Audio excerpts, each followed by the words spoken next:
Marseillais de 50 ans s'était lancé à la conquête de l'Everest pour commémorer les 100 ans du génocide arménien, une ascension interrompue par le séisme qui a frappé le Népal. Reportage d'Ali Martineki et Laurent Esquet. Ara est arrivé. Parti il y a plus de mois sur le mont Everest, il est de retour à Marseille. Enfin.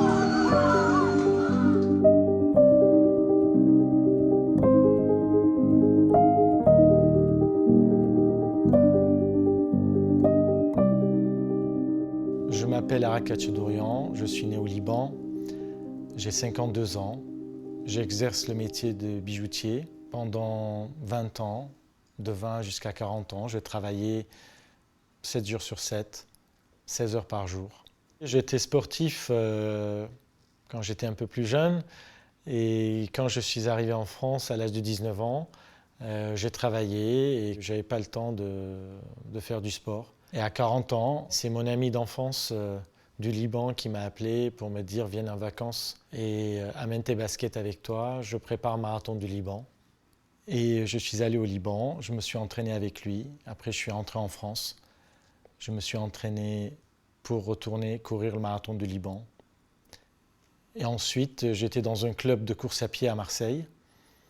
Et nous avions décidé d'aller courir les marathons partout dans le monde.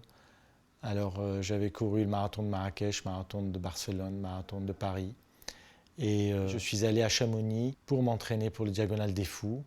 Et j'ai décidé de gravir le Mont Blanc, qui culmine à 4810 mètres.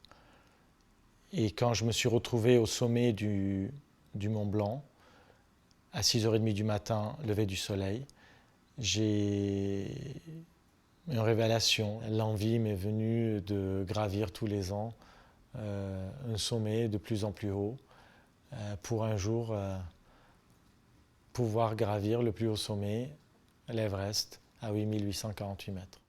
Jeunesse arménienne de France m'ont invité pour leur parler du mont Ararat que j'avais gravi. Et après mon intervention, j'ai demandé au président de l'association, Pascal Chamassian, si vous voulez que j'aille au plus haut sommet du monde, il me faut de l'argent. Alors il m'a dit « Ok, je peux te récolter cet argent pour que tu y ailles ». L'Everest, c'est le plus haut sommet du monde. Techniquement, ce n'est pas très difficile, mais parce qu'il culmine presque à 9000 mètres d'altitude, l'oxygène se raréfie. Quand nous avons décidé que je partais, je suis parti en Bolivie, Pérou, Équateur pour gravir les plus hauts sommets. Et ensuite, en 2014, j'ai gravi le pic Lénine à 7134 mètres d'altitude en Kirghizistan pour me préparer justement pour l'ascension de l'Everest.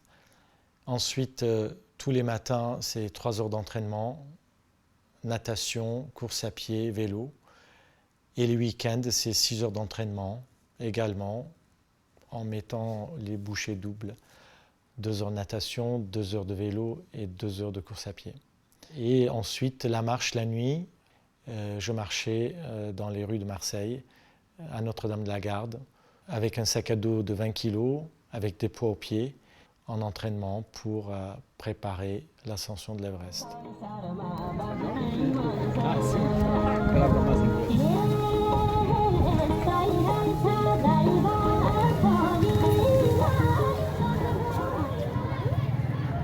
« 6 heures du matin, dans l'hôtel, dans le cage d'escalier, entraînement, parce que dehors, c'est pollué.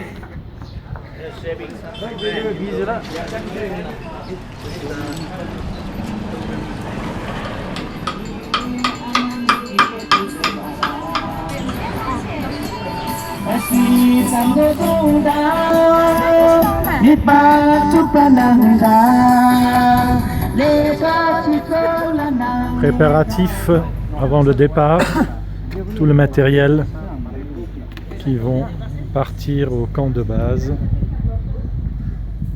Je suis allé à Katmandou et j'ai rejoint un groupe de Mexicains et un Argentin 5 Mexicains et un Argentin et moi-même, on est partis ensemble au camp de base pour faire l'ascension de l'Everest. Un des Mexicains et moi-même, nous avons réussi l'ascension finale de l'Everest. Mes amis argentins et un des Mexicains, ils sont arrivés à 7000 mètres d'altitude. Et les deux autres, ils n'ont pas pu arriver au sommet. Ils sont arrivés à 8000 mètres d'altitude. 11 h du matin à Tingri. Je suis arrivé il y a 5 minutes. La vue magnifique sur les sommets. L'Everest, Choyou derrière moi.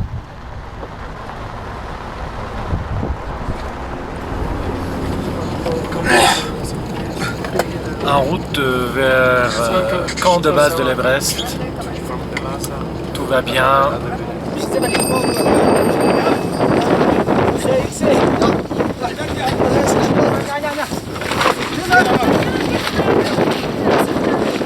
Première nuit, 6450 mètres d'altitude. Beaucoup de vent. Il a fait moins 10 dans la tente. Je suis avec Pablo. Il est en forme. Aguanta Armenia!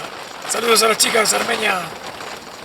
Et voilà, écoutez, l'aventure continue. On va s'acclimater un petit peu avant de démarrer l'ascension. Premier camp, deuxième camp, troisième camp, quatrième camp. Et dans la cuisine, première journée premier petit déjeuner à 6400 mètres d'altitude.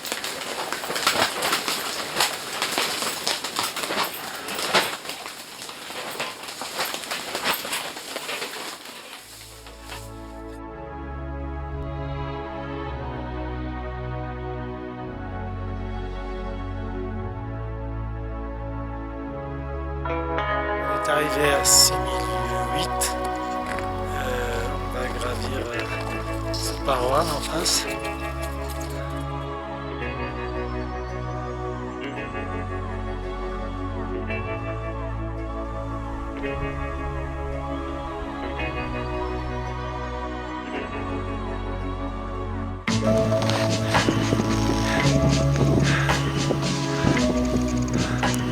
Voilà.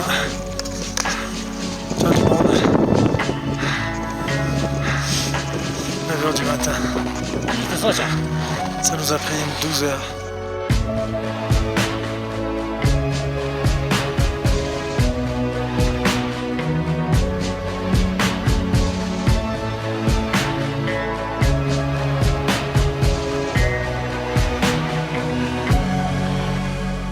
C'est extraordinaire, c'est de voir l'horizon, de voir l'espace, de voir être sur les nuages. C'est une sensation extraordinaire et à la fois un soulagement d'avoir atteint l'objectif. Chaque fois que je suis très fatigué, en montant, je me repose, je m'arrête et je prends le temps de gravir, d'attendre que je reprends mon souffle et de continuer après. Il ne faut pas hésiter de prendre son temps, de gérer la fatigue et de gérer l'effort pour justement garder la forme pour continuer. Il faut garder la tête froide et essayer de gérer les situations au fur et à mesure et très attentif parce que c'est très dangereux. Risque de glisser, risque d'avoir un embolie pulmonaire ou cérébrale et de chute, surtout de chute. J'avais préparé mentalement en faisant du yoga et je suis quelqu'un de déterminé et j'aime pas abandonner, j'aime aller au bout de moi-même. Je n'ai pas pensé à abandonner parce que j'étais bien. J'étais fatigué, mais physiquement et psychologiquement, j'étais conditionné et prêt pour gravir le plus haut sommet du monde. Le yoga, ça permet de garder son calme dans des moments difficiles, quand on passe notre temps dans la tente, quand dehors neige ou il y a des tempêtes.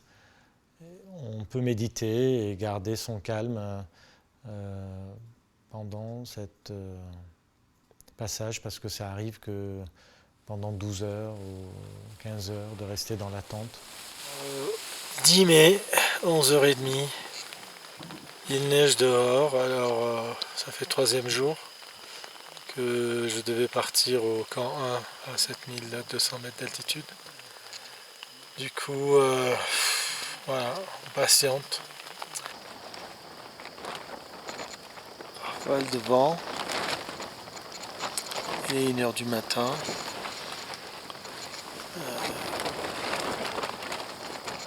Ça s'arrête pas. Depuis 15 heures, 17 mai, 6h30 du matin. Ça s'arrête pas depuis hier soir. Voilà la rafale de vent.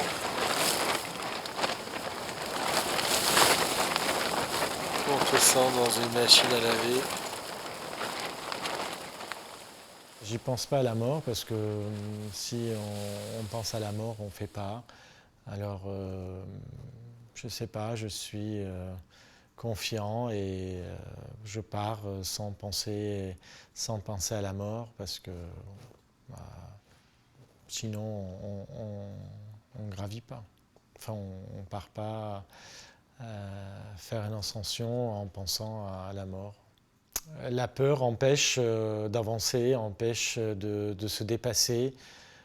Il faut savoir prendre des risques intelligents, réfléchis, et mettre toutes les chances de son côté pour justement éviter d'avoir des blessures.